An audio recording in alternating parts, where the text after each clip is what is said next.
because they have to have the most significant return for their investors, and they've got to make the company look good to be able to sell it to the next private equity firm or venture capital firm.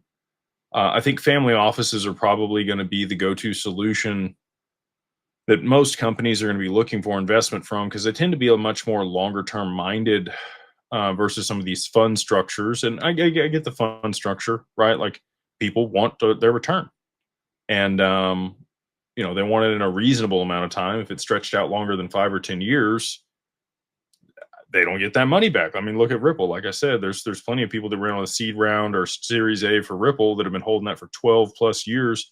Now they have really substantial returns on that investment. And that's the benefit of private equity, but you're not liquid, right? So Pack a B, I do answer questions. I normally do it over here on YouTube for when people do super chats. If I get through all the super chats, then I'll come back over here to TikTok. So anyway, just really interesting day. Enjoyed that event. They put that on at the SMU Cox School of Business here in Dallas, which is not that far from our office. So that was pretty easy, just a little hop across the highway from where we office to be able to get to SMU.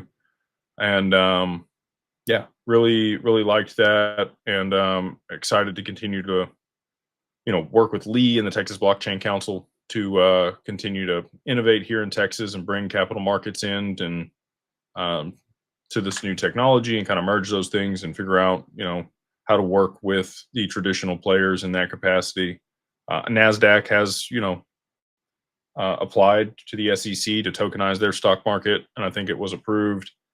So we know all of that's coming. Which chain does it end up on? What's the settlement mechanism? There's a lot of things that people still think are up in the air that I think I know the answer to. But we'll see how that all plays out.